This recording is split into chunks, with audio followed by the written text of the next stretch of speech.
guys, Josh from SoccerReviewsForYou.com, bringing you my review of the Nike Mercurial Vapor 10, the next boot in the constantly evolving Mercurial Vapor line. While most of the Mercurial hype has been around the extremely unique Superfly 4, the Vapor 10 is actually a complete redesign in comparison to its predecessor, the Vapor 9. One of the biggest changes to the Vapor 10 that you can't actually see is the overall comfort level of the boot, which really surprised me. The thinner, softer Tajin synthetic upper that is completely one piece this time around requires pretty much no break-in time at all, and as far as Mercurial Vapors go, the Vapor 10 is easily the most comfortable one yet. As you would expect from the Mercurial line, the Vapor 10 has a tighter than average fit. The new one-piece upper design gives the boot a somewhat sock-like fit, wrapping every part of your foot very closely, leaving little to no extra space inside the boot whatsoever. Since there isn't a tongue, it's definitely a little more tricky to put the shoe on and take it off in comparison to more traditionally styled upper, but the seamless feel that this design provides makes it well worth the extra effort once you get your foot inside. Just like the Vapor 9, the Vapor 10 does have more of a narrow cut when it comes to width, so if you have wider feet, it's probably best to stay away from the Mercurial line altogether. Given its tight fit, I found that the softer upper and more flexible sole plate of the Vapor 10 gives the boot a much more natural feel in comparison to that of the Vapor 9. It should also be noted that the Vapor 10 runs true to size, the same as all past Mercurial models. When it comes to striking the ball, the Vapor 10 is thin and light, but at the same time very solid. The entire upper is the same thickness of Tajin synthetic, so no matter what part of the foot you're using to strike the ball, the feel is 100% consistent, which is really nice. The lack of padding gives the boot a very responsive feel, and the lack of striking elements really makes for one of the best barefoot striking experiences of any boot currently out there on the market. It's also worth noting that the upper is finished with a very subtle micro texturing, providing just enough grip on the ball when shooting, dribbling, and controlling to give the boot that sensation of precision no matter what you're doing. One of my personal favorite aspects of the Mercurial line in general is the barefoot feel that it provides. With the Vapor 10, Nike has taken what I consider to be the next logical step in making a shoe that allows you to feel as close to being barefoot as possible. By eliminating the tongue and going for a one-piece upper design, the Vapor 10 offers a truly seamless touch experience. By implementing a larger support cage on the inside of the boot, at least in comparison to what we've seen on past Mercurial Vapor models, Nike was able to make the Tajin synthetic upper that much thinner and that much softer, making for one of the cleanest, consistent, and most natural barefoot playing experiences ever from a pair of soccer cleats.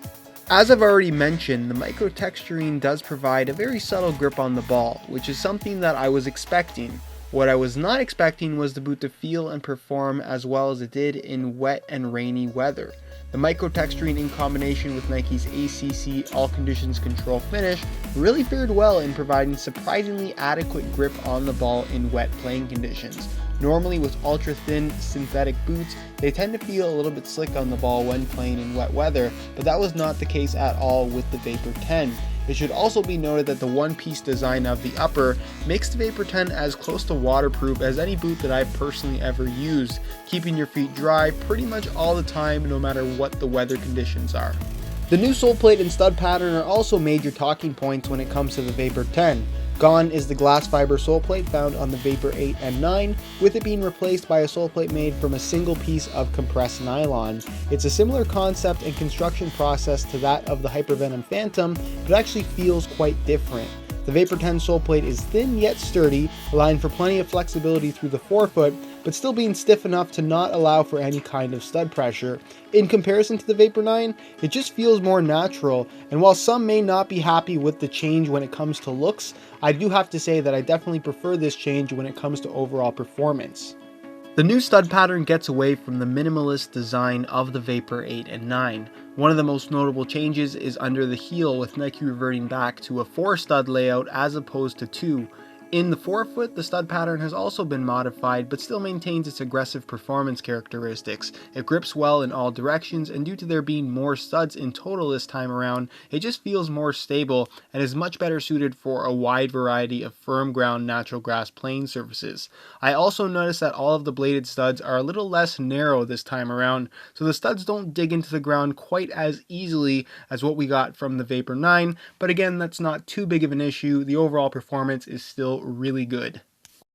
Alright guys, that's it for my review of the Nike Mercurial Vapor 10, and I must say I really like this shoe. It's lightweight, it's solid, it fits extremely well, and I really like this one-piece design that they've implemented here. I didn't think it would work well, but it actually feels really good. Not to mention the new sole plate and stud pattern to me is a definite improvement over what we got from the Vapor 9, not only in both comfort, but also in performance on a wider variety of firm natural grass playing surfaces. If I had to make one complaint, it would be the lack of protection, but that is something that is more or less expected and kind of a trade-off when you go for something as light and as thin as the Vapor 10. So other than that, guys, this is a shoe that I can strongly recommend to pretty much anybody who's looking for a really high quality barefoot playing experience. It's a great shoe, and to me, well worth the money if you're interested in the next evolution of the Mercurial Vapor line. Other than that though, guys, if you have any other questions regarding this particular shoe, be sure to leave those down below in the comments section.